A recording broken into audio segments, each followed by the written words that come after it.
በታላቁ የአባይ ወንዛችን ላይ በዛሬው ዕለት በይፋ መገንባት የሚጀምረው ግድብ የሚሌኒየም ግድብ መባሉ በብዙ ምክንያቶች ተመራጭ ሆኖ ተገኝቷል። የግድቡ ስራ ተጠናቆ በውሃ ሲሞላ ከ63 ቢሊዮን ኩቢክ ሜትር ያላነሰ ውሃ እንደሚይዝ ይጠበቃል።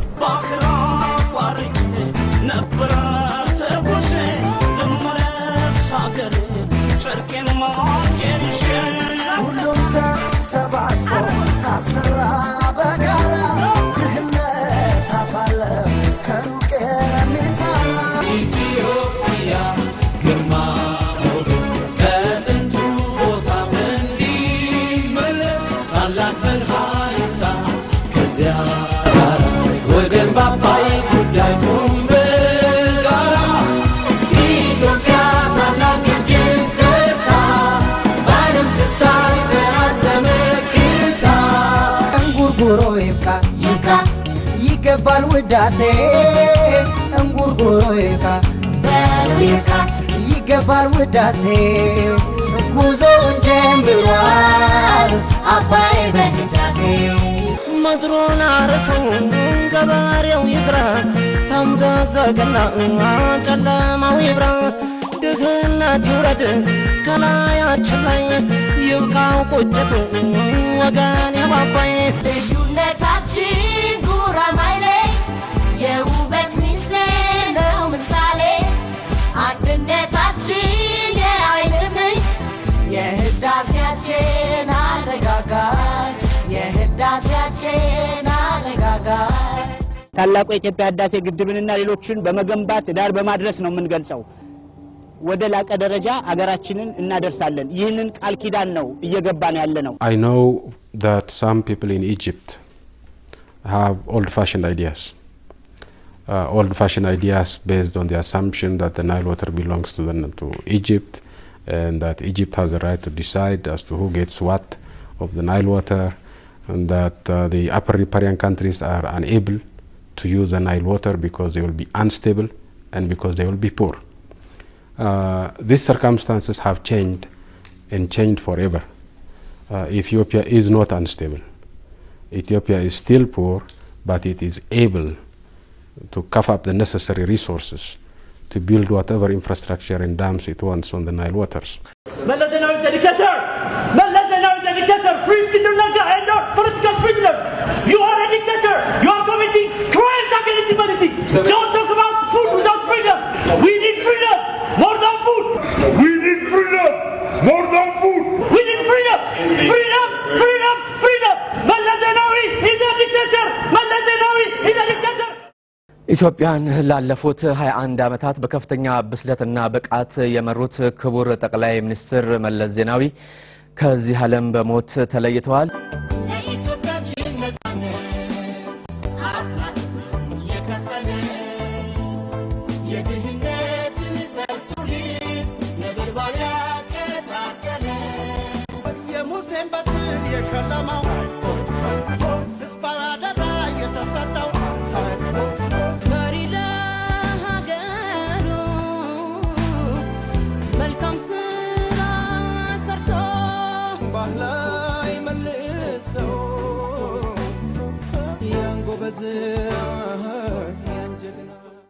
As the leaders of Sudan, Egypt and Ethiopia celebrated a deal designed to ease fears that a controversial new dam could spark a regional conflict.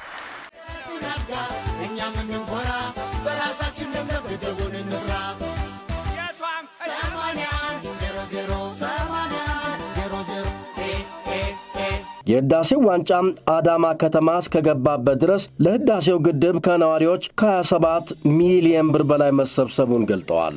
በዕለቱም የህዳሴው ዋንጫው አዳማ ከተማ በመድረሱ ምክንያት በርካታ ግለሰቦችና ድርጅቶች ቦንድ እየገዙ መሆናቸውን ለማወቅ ተችሏል። የኢትዮጵያ ህዝብ በራሱ የጀመረው ኮሜዲያን ደረጃ ኃይሌ ፋውል ሰራ። ኃይሌ አጠገቡ ነበረ። ኃይሌ ወደ ዳር የመውጣት አለው።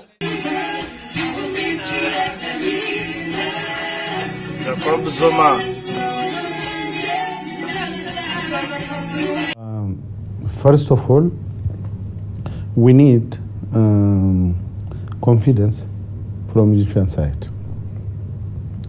if there is a confidence, building trust. Building trust, yeah. Building trust. If we build trust, the Egyptians are build trust on Ethiopians, it will be good to open discussion between two governments and two peoples. ውድ የልማት አጋሮቻችን እስከዛሬ ባደረግነው የሰላምና የልማት እንቅስቃሴ ከጎናችን የቆማችሁ የልማት አጋሮቻችን የሀገራችን ጥብቅ ወዳጆች እንደሆናችሁ እንገነዘባለን። ይሄ የህዝብ ፕሮጀክት ነው። ፕሮጀክቱ ስለደመቀ ነው እኔ የስራ ባልደረቦችም የደመቅ ነው። የተለየ ስራ ከሌላው ኢትዮጵያዊ የተለየ ሰርተን አይደለም። ለነቆም በይደራ للميافي مصر للميافي مصر He swore to God that he will not harm Egypt's share of the Nile's water. ሰበር ዜና አለን። የህዳሴ ግድብ ዋና ስራ አስኪያጅ ኢንጂነር ስመኘው በቀለ ዛሬ ጠዋት አዲስ አበባ መስቀል አደባባይ መኪናቸው ውስጥ ሞተው ተገኙ። ህይወታቸው ያለፈው በጥይት ተመተው። ኢንጂነር ስመኘው የሚባል ሰው ለሀገሩ እየሰራ ያለ ሰው ምንነቱ ለጊዜው ባልታወቀ ሁኔታ ህይወቱ አልፏል። African Union is the right platform to deal with this kind of issue, to really bring a conducive environment for faithful negotiation. It's a very dangerous situation because Egypt is not going to be able to live that way. And they'll end up blowing up the dam. And I said it, and I say it loud and clear. They'll blow up that dam, and they have to do something. Because they could have stopped it. They should have stopped it long before it was started. ቸበለው ካቃራት ምስር ቸበለው ክፍም ሳትፈራ ቸበለው የተቆጣለው ቸበለው ፍቅር ታክሶ ቸበለው የሚባል አሳት ቸበለው ይሆናል ብሶ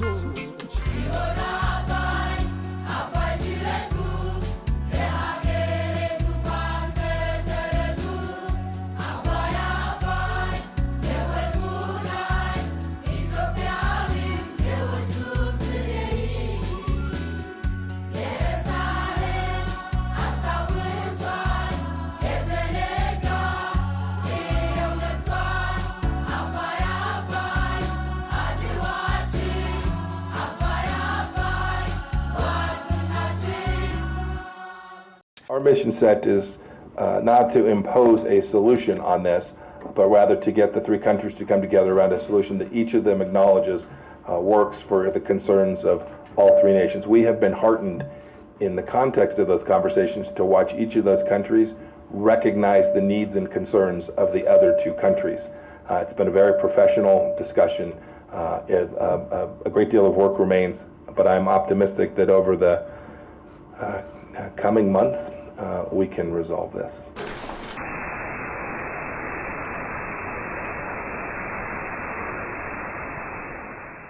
$2,000 years later.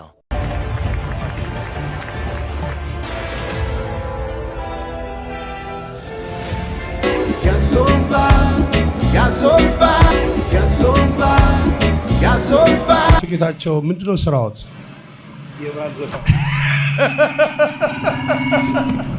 የባህል ዘፋኝ የባህል ዘፋኝ ነኝ።